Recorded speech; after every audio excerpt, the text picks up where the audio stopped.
영원하신 주님, 모든 역사를, 시간을 하나님이 창조하셨죠. 시간도 피조물이죠.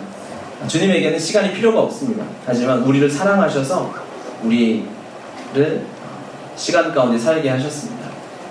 시간을 만드신 분이 주님이시기 때문에 시간을 좌지우지하시는 분, 역사를 주관하시는 분도 하나님이십니다. 역사는 지금까지 하나님의 뜻대로만 되어져 왔습니다. 아멘이십니까?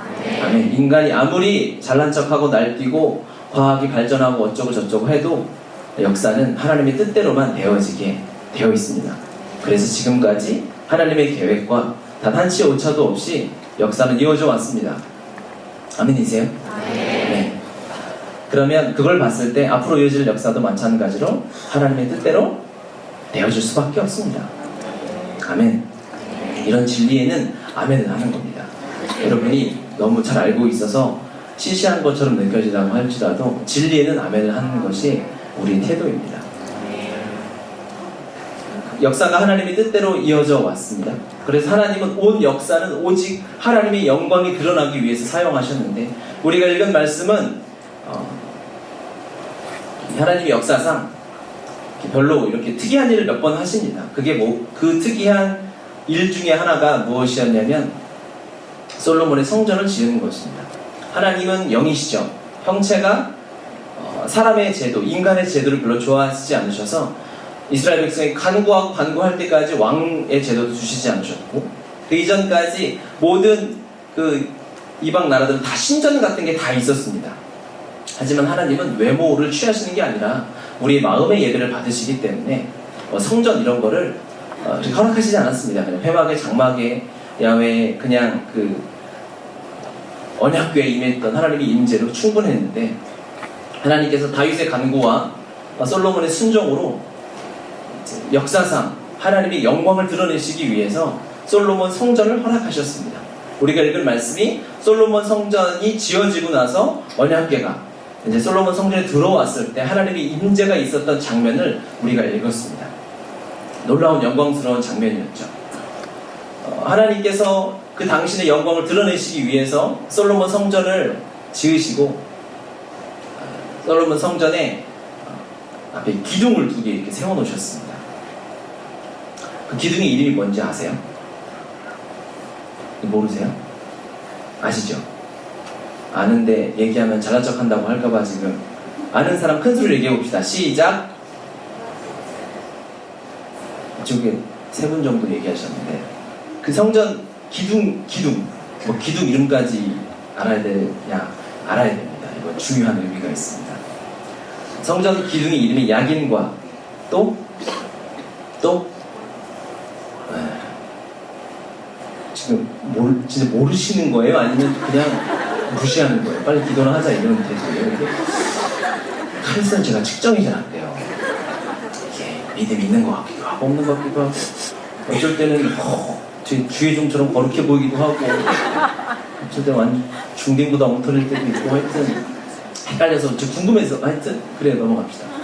야긴과 보아스란 2 기둥이 있습니다. 이건 영적인 의미가 있습니다. 실제로 보이는 2 기둥이 있지만 이 기둥만으로 성전을 지탱했던 건 아닌데, 하나님께서 이 교회 하나님의 영광을 상징하는, 하나님의 어마어마한 인재를 상징하는 솔로몬 성전에 2 기둥을 지어놓으셨어요. 이 성전이 얼마나 그 당시로는 하나님이 작정하셨습니다. 하나님이 인재하시고 하나님이 허락하신 성전, 그 하나님의 영광이 얼마나 대단한지 하나님께서 작정하고 보이시기로 하신 것이 솔로몬 성전이었는데, 그게 평수로 치면은 100평도 되지 않습니다. 7, 80평 정도 됩니다. 그러니까 여러분의 집 정도 사이즈 되는 거예요. 그 정도 차시죠? 그러니까 그렇게 큰 건 아니죠. 여기보다 작은 거니까. 이게 100평 되죠? 잘 모르세요? 하여튼 학자들이 성경에 나와 있지 않습니까? 그걸 이렇게 조사해 보면 100평도 되지 않는 70에서 100평 사이의 그런 건물이고, 하지만 규모는 작지만 하나님이 임재하시면 엄청난 영광이 임하는 것이죠. 아멘? 그 안에 하나님이 재료를, 이제 그 당시에 가장 중요한, 가장 귀한 재료들을 다 모아가지고, 우리가 잘 아는 것처럼 백향목 수입해가지고 배로 다 실어가지고 건축가들, 유능한 사람들을 다 불러가지고 성전을 짓고, 그 안에는 다 뭐 했죠? 금으로 다 칠했지 않습니까? 그래서 이런 걸 연구하려고 밥 먹고 사는 사람들이 있어요. 신학자들. 그런 사람들이 연구한 거에 보면은 지금의 가치로 치면 평당 한 6천억 정도 들었을 것이다. 짓는데. 이게 제가 설교를 하지만 그래도 이렇게 오고 가는 게 있어야지 평당 6천억이면 놀래야 돼요. 그렇지 않아요? 이게 우습고 이게 너무 이렇게 하면 이게 주님도 놀라시죠. 쟤네들은 어떻게 놀래나 이렇게 하는 거죠. 그러니까 평당 6천억 됐어. 중딩도 이렇게는 안 해요.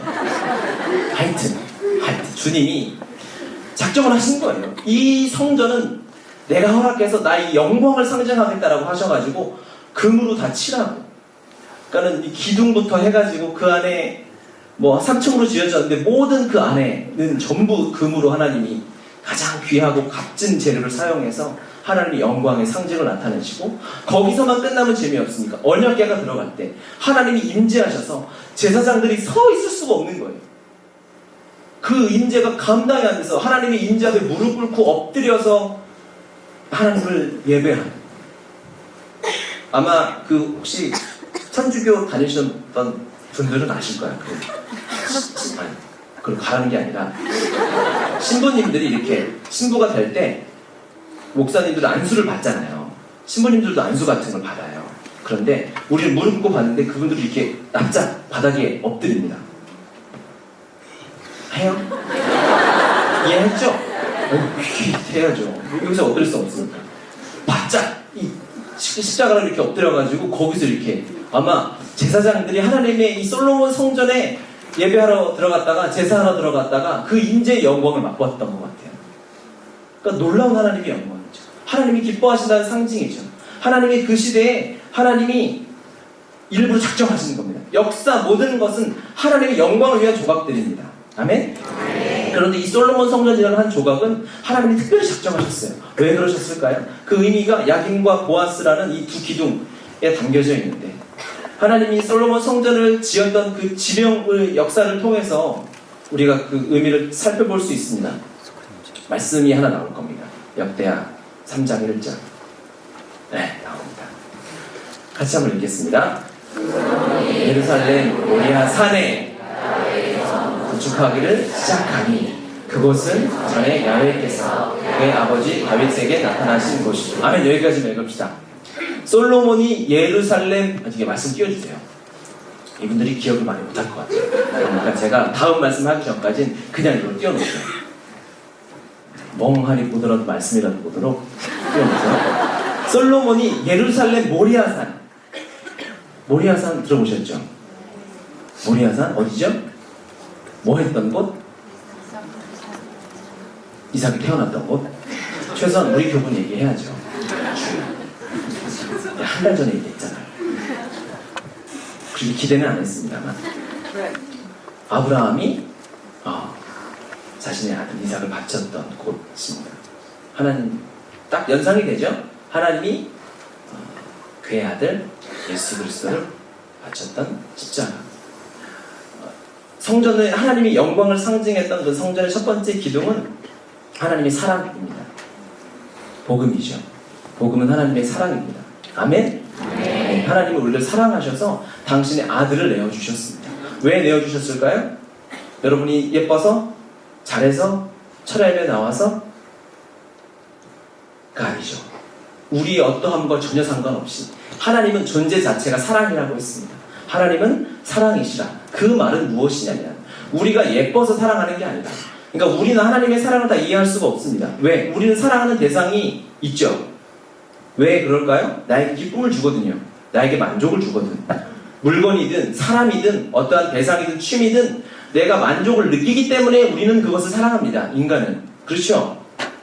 조건 없는 사랑이라는 건 인간에게 없어요. 그런 유행과 가사에 속으시면 안 돼요. 하지만 주님은 우리 어떠함과 상관없이 그분이 우리를 사랑하기로 결정하셨습니다. 그분이 사랑이에요. 그러니까 여러분의 어떠함, 여러분이 하나님, 우리가 하나님 사랑해요 이렇게 해야지 하나님이 하나님께 영광을 드립니다. 그래서 주님이 영광이 이렇게 있으신데 영광 1이 늘어나고 이런 차원이 아닙니다. 하나님에게 그 사랑은 이미 풍성하세요. 이미 충만하십니다.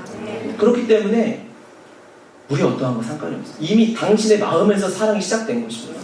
우리를 사랑하기로 결정하시고 우리를 만드셨어요. 그리고 만들자마자 죄를 지었잖아요. 그렇죠. 우리가 예배드리고 나갈 때 바로 죄 짓는 거랑 똑같은 원리로 너무 가까이 막 더 와닿지 않습니까? 아담을 지어 놓자마자 죄를 짓자마자 주님이 또 사랑하기로 결정을 하시는 거예요. 창세기 3장 15절에 이미 하나님이 그리스도를 던지겠다. 내가 너희들을 사랑하다 미쳐서 내가 너희들하고 영원히 함께하고 싶은데 방법이 없으니까 내 아들을 바치겠다 라고 하나님이 이미 창세기 3장 15절에 원복음을 제시하시잖아요. 들어보시죠. 들어보세요. 창세기 3장 15절에 있는 그 말씀, 뱀이 사람의 여자의 발꿈치를 물겠으나 내가 그들의 머리를 깨부시고 내 아들을 보내겠다. 하나님은 이미 그 안에 사랑이시기 때문에 여러분 어떠한가 상관이 없습니다. 우리가 영광을 드리지 않아도 우리가 하나님 앞에 봉사하고 헌신하는 것 가끔 우리가 어깨 으슥할 때가 있잖아요. 주님 그래도 내가 예배도 나와주고 이렇게 철야에 헌금도 갖고 왔는데 오늘 은혜 주실 거죠? 막 이럴 때가 있잖아요. 그리고 저를 보면서도 그런 성경 이야기 말고 빨리 축복을 빌어라 이런 마음의 태도를 가지고 있는 자에게 주의 은혜가 임하게 그 주님의 사랑은 너무나 다행스럽게도 너무너무 감사하게도 우리 어떠함과 상관없이 시작되었습니다. 그게 복음이죠.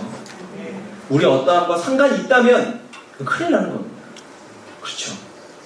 우리가 잘할 때 주님이 조금 사랑해 주시는 것 같고 우리가 조금 타락하고 죄 지을 때 주님이 멀어지신 것 같으면 그거는 인간에게는 그보다 더한 절망은 없습니다. 하지만 하나님의 사랑은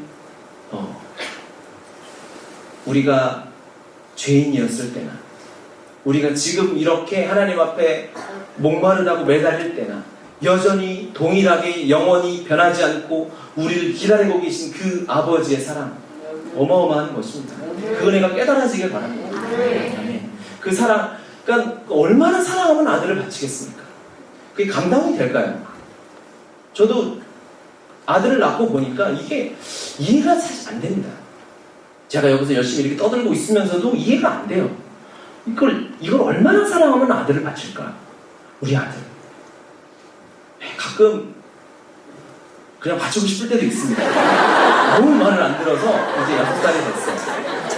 바치고 싶을 때도 있지만 그건 제가 죄인이기 때문에 그렇습니다. 어떤 대상을 내가 얼만큼 사랑하면 어떤 대상을 내가 얼만큼 아끼면 이걸 바칠 수 있을까? 여러분, 여러분이 정말 여기서 은혜 엄청 많이 받고 은혜 너무 많이 받았어. 그래가지고 이제 제가 마무리 기도하면서 우리가 하나님께 은혜를 많이 받았으니까 우리 값진 것 하나님께 드리자 하면서 나갈 때 봉사하고 헌금바구니를 다시 들고 핸드폰을 다 넣고 가십시오 이렇게 하면 핸드폰만 잊어버려도 그렇죠. 그거 하나 우리가 바치라 그래도 벌써 누군가는 바치고 가면서 바로 이제 신고를 하겠죠. 핸드폰을 다 뜯어간다. 목사가 설교하고 삥을 뜯더라 막 이러면서 난리가 나겠죠. 그 사랑이 이해가 되지 않습니다. 그 사랑은 너무너무 큰 것입니다. 사람이 그걸 이해하지 못해요. 사람이 알 수가 없어요. 그런데 그 하나님의 마음을 헤아렸던 한 사람 누구? 이렇게 호흡이 안 맞으면 그 사람 누구? 아브라함. 하나님이 아브라함 사랑하셔서 아브라함 부르시고 아브라함아 너를 내가 저 별보다 많게 할 거야. 약속의 말씀을 주시고 언제나 약속을 주시고 바로 우리 주님 응답 안 주시잖아요. 기다리게. 아브라함 그래도 순수한 아브라함 하나님 기다리다가 주님이 약속을 하셨는데 까먹으셨나 보다 해가지고 이스마엘 낳고 주님이 이걸로 그냥 약속 삼으신 거 치죠. 이렇게 주님하고 쇼를 보려고 하다가 주님이 했다 그거 아니다. 더 기다려라. 기다리고 기다려서 100세 아들을 낳았어요. 100세 아들을 낳았는데 얼마나 기뻤겠습니까? 감사했겠습니까? 그 아들 하나님이 아브라함 너무너무 사랑하셔서 아브라함의 마음을 받고 싶으셨던 거예요. 그래서 아브라함에게 얘기하시죠. 아브라함아 너 나 사랑하니? 네 주님 당연히 사랑하죠. 그러면 또 네 아들 나한테 바쳐라. 상식으로 말이 안 되잖아요. 주님이 사람 인신제사를 드린다는 건 하나님의 법칙에 맞지 않잖아요. 만약 우리 같았으면 주여 주님 실수하셨습니다. 그 부르심은 지금 주님이 좀 오버하신 것 같고 다시 말씀으로 돌아와서 묵상을 다시 해보시고 나한테 하셨던 말씀을 묵상해서 큐티에서 적용을 해보십시오. 이렇게 해가지고 다시 점검을 요구하고 순종하지 않았을 텐데 하나님을 오직 사랑했던 아브라함은 토를 닿지 않고 아들 데리고 모리아산으로 3일을 가죠. 가서 군말하지 않고 정말 주님 사랑해서 아들을 바치려고 하는 순간 하나님이 깜짝 놀라시는 거예요. 하나님이 많이 놀라십니다. 아담한테도 놀랬죠. 그래서 2번 부를 때가 있어요. 아담아 죄지어가지고 거의 죄지어서 놀랬어요. 우리가 하나님을 놀래킬 때는 거의 죄지어서인데 주님을 사랑해서 놀래킨 아브라함. 죽이려고 하니까 하나님이 깜짝 놀라서 아브라함아 네 마음 내가 알겠다. 그게 아니라 네가 내 마음을 알아주는구나. 이 모리아산 내 마음이 처음으로 인간에게 읽혀졌던 이곳 내가 기억하겠다. 하나님이 정해놓으시는 거예요. 성전을 짓기 이미 1000년 전에. 하나님은 역사가 없어져도 하나님이 잊을 수 없는 한 곳이 있다면 거기가 어디냐면 하나님의 마음이 사람에게 전해졌던 곳 모리아산입니다. 왜? 하나님이 아들을 바쳐야 하니까. 가장 사랑하는 것 하나님에게 전부 천지를 같이 창조하시고 영원히 사랑으로 연합되어서 그 사랑으로 연합되어졌기 때문에 끊기는 게 불가능합니다. 하지만 우리를 사랑해서 그 자신의 본성을 깨면서까지 그 사랑을 우리에게 확증시키려고 하셨던 그곳, 그 십자가의 마음을 이해해 주었던 아브라함, 하나님은 기억하시는 거예요. 성전의 첫 번째 기둥은 하나님의 사랑입니다. 복음입니다. 다시 말씀 하나 띄워놓나요? 그 말씀 지우셨나요? 그 말씀 띄워놔야 됩니다. 자, 아니요, 그 말씀 말고 역대하 3장 1절. 네, 아까 읽었던 뒤부터 다시 읽겠습니다. 그의 아버지 야훼께서 시작. 야훼께서 그의 아버지 다윗에게 나타나신 곳이요 여부스 사람 타작마당에 다윗이 정한 곳이다. 이 모리아산이라는 장소가 나왔고요. 또 하나 두 번째 나온 것이 무엇이냐면 오르난의 타작마당입니다. 거기 누가 나오죠? 거기 다윗이라는 사람이 나오죠. 하나님의 역사에 다윗은 빼놓을 수 없죠. 하나님을 사랑했던 다윗 말년에 그가 이제 정권을 이제 솔로몬에게 물려주기 전에 또 죄를 짓습니다. 또 죄를 짓는 장면이 역대상 21장에 나오는데요. 1절부터 3절까지 말씀이 나오면 같이 읽어보겠습니다. 사탄이 일어나 이스라엘을 대적하고 다윗을 충동하여 이스라엘을 계수하게 하니라. 다윗이 요압과 백성의 지도자들에게 이르되 너희는 가서 브엘세바에서 단까지 이스라엘을 계수하고 돌아와 내게 보고하여 그 수요를 알게 하라니. 요압이 알았을 때 야훼께서 그 백성을 지금보다 100배나 더하시기를 원하나이다.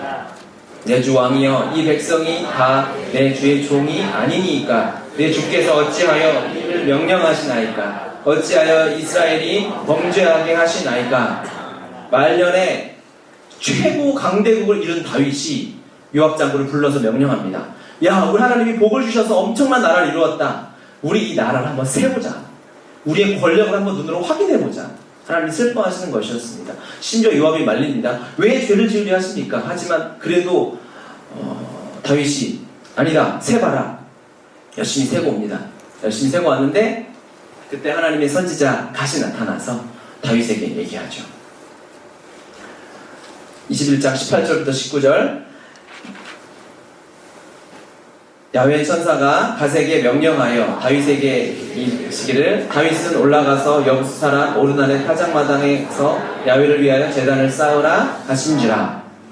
이에 이름으로 올라가라. 다윗이 갓선지자가 나타나서 얘기합니다. 왕이시여, 지금 하나님 앞에 죄를 지었습니다.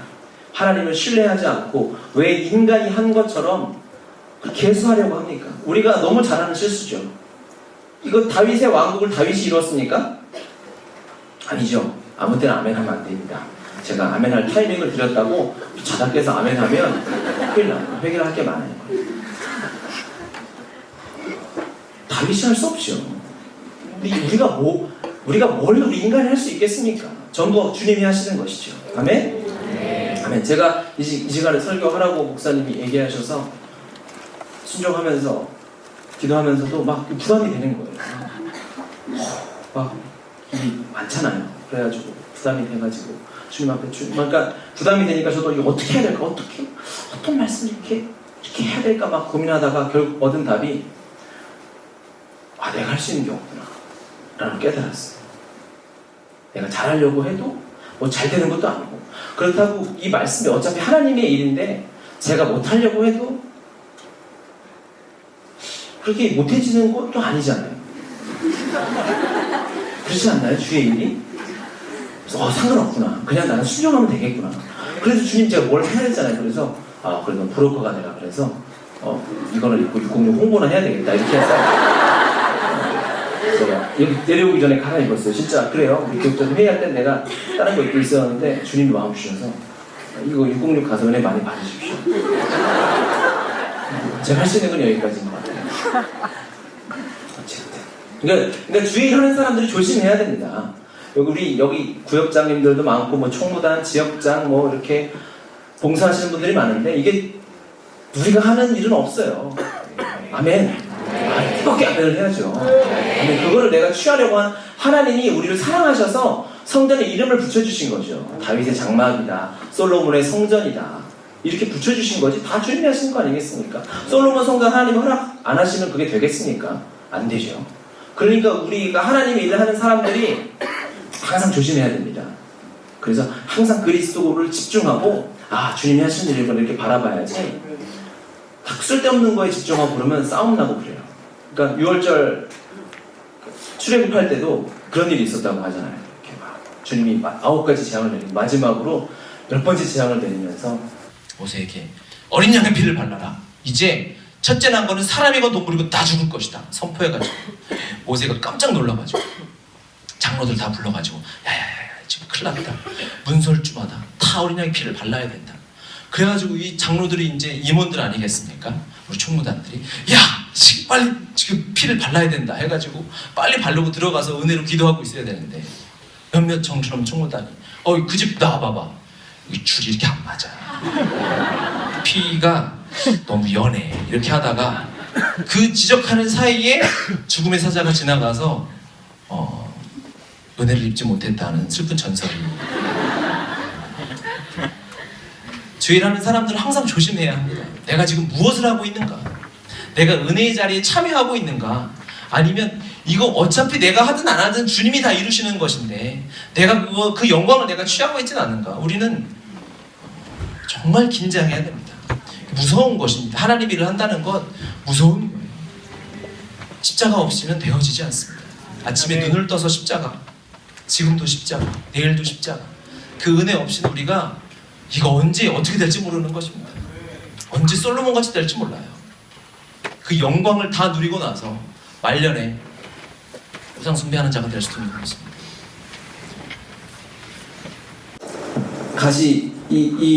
이제 다윗이 실수를 했죠.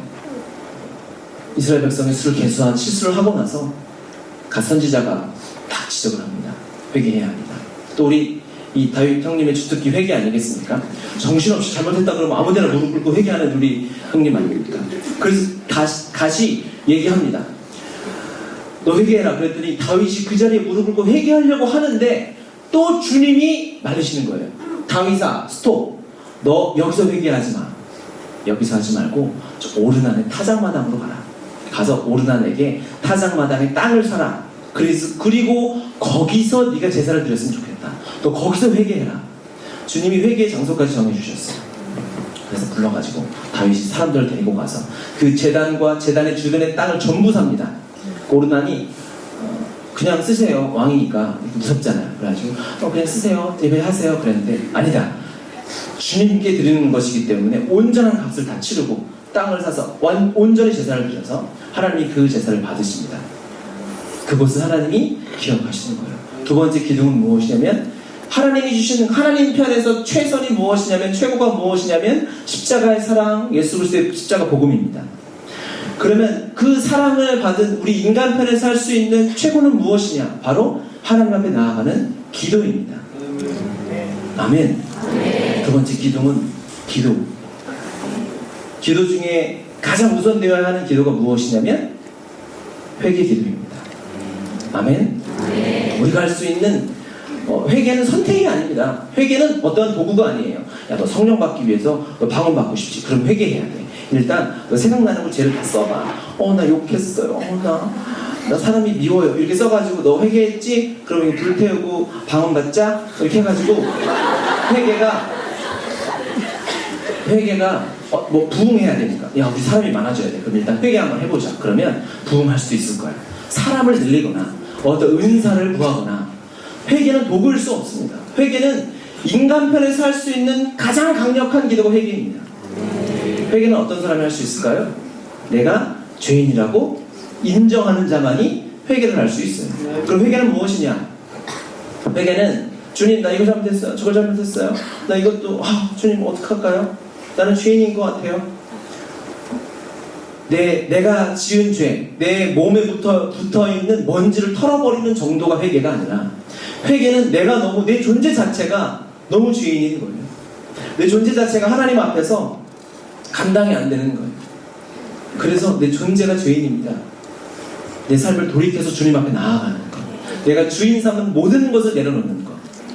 그것이 회개입니다. 그래서 회개는 처음에 성령 받을 때만 하는 게 아니라 아침에 눈을 뜨면 우리가 주님 앞에 회개하는 것입니다. 주님, 오늘도 내가 주님 없이 살 수 없습니다. 복음이 전해지는 곳에 예수 그리스도께서 복음을 선포하시는 곳마다 가장 먼저 일어났던 곳은 회개입니다. 말씀이 안 나올 건데요. 마태복음 4장 17절에 보면 그때부터 예수께서 비로소 전파하여 이르시되 회개하라 천국이 가까이 왔느니라. 예수님이 시험을 마치시고 이제 사역을 시작하시고 복음을 전파하고 외치니까 사람들에게 일어났던 첫 번째 반응, 주님이 원하셨던 반응, 우리가 할 수 있는 최고의 반응은 하나님 앞에 드리는 회개입니다. 또 회개하면 생각나는 인물 있죠. 탕자. 누가복음 15장 20절 말씀을 보겠습니다. 일어나서 아버지께로 돌아가니라. 아직도 거리가 먼데 아버지가 그를 보고 측은히 여겨 달려가 목을 안고 입을 맞추니. 탕자 이야기는 아시죠? 아버지가 키워주고 먹여주고 열심히 잘 살았습니다. 그런데 아버지가 나와서 아버지 곧 죽을 거죠? 아버지 깜짝 놀라가지고 멀뚱멀뚱 뜨고 있는데 분명히 유산을 나에게 줄 거니까 아버지 죽었을 때 주느니 죽어서 주나 살아 주거나 어차피 내가 받는 거니까 주십시오 해가지고 산 아버지를 거의 죽여놓고 나서 제사를 들고 나갑니다. 나가서 열심히 땡기고 놀고 즐기고 마시고 하다가 이제 빈털터리가 된 거죠. 하나님의 은혜를 걷어차고 세상에서 나 좋은 대로 내 멋대로 내 하고 싶은 대로 내 느낌대로 내 감정대로 내가 원하는 대로 살다가 세상 사람과 전혀 구분되지 않는 이곳만 나가면 똑같이 세상 사람과 구분되지 않는 삶을 똑같이 살다가 이제 갈 곳이 없는 거예요. 이제 죽게 생긴 거예요. 그때 돼지가 먹는 것 같이 뺏어 먹다가 돼지한테 치이고 개한테 치이고 먹을 것이 없어서 이렇게 죽느니 혹시 그래도 예정이 있는 아버지에게 가면 나를 먹여주시지는 않을까? 내가 그 집에 종이라도 될 수 있지 않을까? 그 소망 하나 품고 이에 일어나서 아버지께로 돌아가니라. 이게 회개입니다. 우리의 삶의 방향을 세상에서 하나님 편으로 정확하게 돌리는 겁니다. 180도. 길이 다른 거예요. 그리스도에는 길이 다릅니다. 그리스도에는 살아가는 태도가 다릅니다. 여러분은 세상 사람과 같은 태도로 살 수가 없어요. 복음을 경험했는데 그리스도의 사랑을 경험했는데 어떻게 그들과 같은 가치 기준으로 어떻게 그들과 같은 삶의 비중으로 살겠습니까? 불가능하죠. 불가능한 것입니다. 하나님을 만났는데 만나기 전의 삶과 똑같이 살 수 없습니다. 오늘 하나님을 만나게 될 것입니다. 이미 만나고 계십니다. 그러면 이 만나기 전의 삶과 지금 우리가 하나님을 만나고 기도하고 이 이후의 삶은 절대 같을 수 없습니다. 교통사고만 나도 차만 부딪혀도 차가 찌그러지는 거예요. 우리 영혼의 존재가 우주보다 크신 하나님과 만났는데 어떻게 우리 영혼이 그대로 있습니까? 변화가 되는 거죠. 하나님 편으로 돌아서니라. 세상을 등지고 하나님 편으로 돌아서는 것입니다. 그랬더니 역사가 시작되는 것입니다. 회개하기 전에 탕자는 상상하지 못했어요. 내가 거기서 아버지한테 가서 얘기하죠. 아버지, 나 아들 취급 괜찮고요. 먹을 거나 주시고 내가 이 집에서 종처럼 하인처럼만 살았으면 좋겠습니다. 그게 탕자의 소원이었어요. 탕자가 기도하는 것. 주님, 제발 저 먹여주십시오. 저 살려주십시오. 저 결혼 좀 시켜주세요. 제가 원하는 거는 이거 좀 해결됐으면 좋겠고, 사업이 좀 잘 됐으면, 좋은 직장에 갔으면 좋겠고, 우리 가족이 좀 잘 됐으면 좋겠고. 탕자의 기도의 수준이 여기에 머물러 있는데 아버지가 불러서 해주시는 말씀 15장 22절 아버지는 종들에게 이르되 제일 좋은 옷을 내어다가 입히고 손에 가락지를 띄우고 뭐죠? 아들을 회복시켜주는 거예요. 반지는 왕권을 상징합니다. 돌아왔어요. 돌아오면 아버지 보기에 완전한 사랑으로 똘똘 그 존재가 사랑이신 아버지는 돌아오기만 하면 종으로 삼아서 노예처럼 부리는 게 아니라 너 나 배신한 것 같이 너 어떻게 나를 그렇게 할 수 있냐 해가지고 하는 게 아니라 돌아오기만 하면 하나님이 왕권을 회복시켜 주셔서 나라를 주시다. 열방을 회복시켜 주시다. 우리가 원하는 건 먹을 거 그냥 좀 잘 살고 그냥 이 세상에서 조금 구차하지 않게 살았으면 좋겠는데 그래도 가방 그래도 괜찮은 거 좀 들고 차도 이렇게 하고 그 정도 수준으로 우리는 기도하고 있는데 그렇게 주님 앞에 가서 하나님 만났더니 주님이 회복시켜 주시는 게 네 존재가 그런 존재가 아니다라는 거예요. 회개하고 돌아갔더니 너의 존재가 아들아 네 존재는 그게 아니라 네 존재는 왕으로서 열방을 통치해야 할 존재다라고 하나님이 말씀해 주시는 거예요. 주님 앞에 돌아가면 여러분에게 열방이 옵니다. 하나님 앞에 돌아가면 여러분의 기도가 바뀌는 것입니다. 하나님은 우리가 돌아오기를 기대하고 계세요.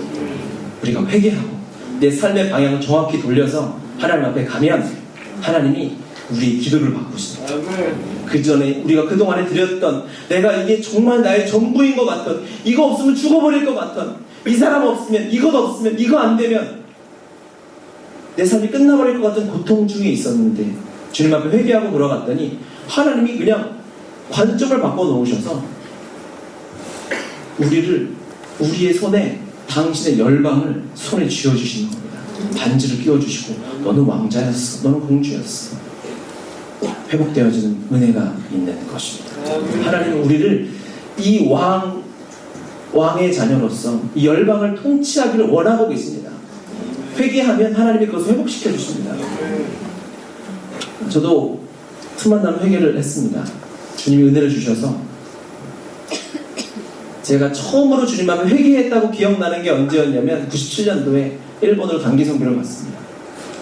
시시때때로 제가 많이 얘기해서 아시는 분도 있겠지만 비행기 타고 싶었습니다. 대학에 처음 가서 나도 비행기 타야지.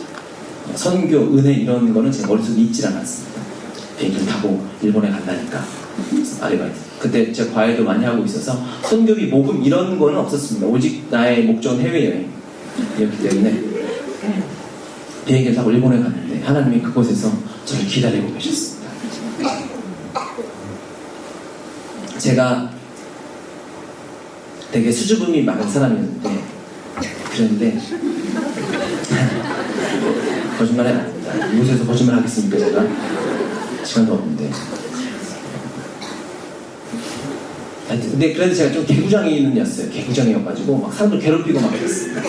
그래서 초등학교 6학년 때 그때 제 대학생 때, 대학 1학년 때 간 초등학교 6학년 때 제가 친구들하고 막 이렇게 못 사는 친구를 되게 괴롭혔어요. 막 가방 발로 차고. 그러니까 지금으로 치면 왕따인데 그때는 왕따라는 말도 없었고 이지매란 말이 있었어요. 그리고 이지매. 그래서 막 괴롭히고 막. 그때 저는 장난이었습니다. 그게 죄인지도 몰랐어요. 남자들끼리 개구진 애들 있잖아요. 그렇게 살았는데 하나님 일본에 가서 그때 일본 교회가 어려운데 그렇게 학교에서 왕따 당한 아이들, 이지매 당한 아이들이 교회에 몰려와 있는 거예요. 그러니까 어느 날 예배하는데 주님이 그러시더라고요. 그 아이들 너무 소중했거든요. 네가 괴롭힌 6학년 아이가 바로 이 아이다. 하나님 말씀하시죠. 아, 내가 이 아이를 괴롭혔구나. 죽고 싶었겠구나.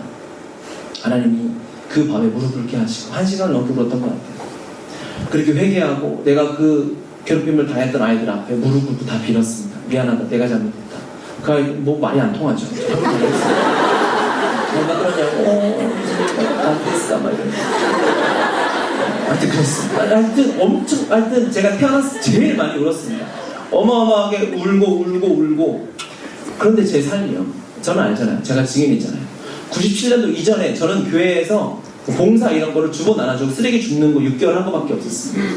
그런데 주님이 회개시키고 나서 저를 사용하기 시작하시는데 감당이 안 되는 거예요. 갑자기 선교단체에서 훈련을 시키시고 영혼을 맡겨주시고 교회에서 임원이 되고 사람을 키우고 살리고 그 회개 이후로 지금까지 살려오게 된 거예요. 정신없이 하나님의 회개했더니 하나님이 쓰시더라고요. 우리를 왜 회개시키시냐? 하나님이 우리를 쓰고 싶으신 겁니다. 아멘? 아멘. 하나님이 우리를 너무너무 쓰고 싶으신데 우리 안에 해결되지 않는 죄가 있으면 하나님이 쓰실 수가 없는 거예요. 그분은 죄가 하나도 없으시니까. 그분은 완전히 거룩하시기 때문에 존재가 죄인과 다른 의인이시기 때문에 의로우신 분이시기 때문에 우리가 회개하지 않고 우리가 있는 모습 그대로 하나님께 이거 주세요 저거 주세요 매달리면 언제나 우리는 그 초등 학문에 시달리는 그런 불쌍한 영혼처럼 우리의 기도는 거기 머무를 수밖에 없어요. 하지만 주님 내가 죄인입니다. 이것도 잘못되고 저것도 잘못했고 내가 부족한 건 투성이지만 주님 내가 존재적으로 주님 없이 그리스도 없이 십자가 없이 살 수 없습니다 라고 외치고 나아가면 하나님이 우리를 사용하시는 것입니다. 하나님 은혜가 있는 것입니다. 회개하는 자, 하나님 손에 붙들린 자 되어서 하나님이 열방을 회복시켜 주시는 도구로 사용하십니다. 처음에 말씀드렸던 것처럼 역사는 하나님의 뜻대로 되어져 왔습니다. 이제 마지막 역사의 종착점에는 무엇이 기다리고 있을까요? 우리 주님 다시 오시는 것입니다. 주님의 재림만이 남아 있습니다. 얼마 남지 않았습니다. 아멘? 가장 영광스럽고 우리가 가장 기다리는 그 일을 완성하기 위해서 하나님이 그 성전의 영광을 회복하기를 원하십니다. 야긴과 보아스라고 했죠. 이 야긴이라는 뜻은 세우다라는 뜻이 있어요. 기둥이니까 세우는 거겠죠. 하지만 이게 미래형으로 쓰여 있는 거예요. 세우실 것이라는 것입니다. 말이 안 되는 거죠. 성전은 이미 세워져 있는데 성전의 기둥을 보고 하나님이 마지막 때에 하나님의 마지막 영광을 회복시킬 교회를 두고 하나님이 미리 말씀하시는 거예요. 내가 복음과 기도로 하나님의 말씀이 선포되어지는 곳에 회개하는 영혼들을 사용해서 그들을 교회 삼아서 이 역사의 마지막 종착점, 역사의 종결자, 교회 내가 이루겠다. 그들을 내가 사용하겠다. 하나님이 말씀하시는 것입니다. 우리는 역사의 끝에 서 있습니다. 역사의 마지막에 서 있어요. 아멘? 그래서 우리가 하는 일이 주님 앞에 가면 되게 우스워지는 때가 올 수 있어요. 그러니까 제일 우스운 게 뭐냐면 이제 제 야구를 좋아하는 야구에서 막 찬스가 와가지고 막 지고 있다가 막 마지막 9회말 투아웃에 찬스가 왔습니다. 그래서 앞에 타자가 이제 안타만 치면 다음에 이제 홈런 타자가 기다리고 있어요. 홈런 타자 막 몸 풀고 막 옷 입고 막 이렇게 방망이질 하고 있는데 앞에 애가 병살 딱 경기 끝나면 제일 창피한 거예요. 제일 창피한 거. 내가 뭐 했나 막 이렇게 해가지고 은퇴하고 싶을 정도로 막 창피해집니다. 끝날 때는 정신을 바짝 차려야 돼요. 역사가 마지막에 와 있을 때 우리가 무엇을 하고 있는지가 너무 중요합니다. 이제 곧 이 남북은 복음으로 통일되게 되어 있습니다. 여러분이 너무 바쁘게 사시느라고 지금 정세에 관심이 없으시지만 기도하고 있는 사람들은 이 통일을 지금 서서 준비하고 있어요. 아마 몇 년이 안 걸릴 것 같습니다. 북한 사역을 위해 기도하고 있는 사람, 준비하고 있는 사람, 온 전 세계에서 준비하고 있습니다. 우리만 그냥 은혜 받고 열심히 먹고 회개하고 주님 너무 많이 먹었습니다. 회개하고 먹고 막 이러지. 지금 온 열방은 지금 이 대한민국을 주목하고 있습니다. 왜? 북한, 이 마지막 남은 이 북한이 복음으로 통일되면, 여러분 복음으로 통일되면 이제 우린 준비해야 돼요. 주님 오시는 겁니다. 왜? 북한의 성도들은 그들의 신앙은 무섭거든요. 이 시대 마지막 남은 복음과 생명을 바꿀 수 있는 신앙을 북한 성도는 가지고 있습니다. 우리가 북한 교회를 도와야지, 그거는 여러분 수십 년 전에 끝났습니다. 북한의 성도들을 만나보고 그들의 사역자들을 만나보면 그들이 우리를 위해 기도하고 있어요. 여기도 순복음교회를 위해서 기도하고 있습니다. 그거 아십니까?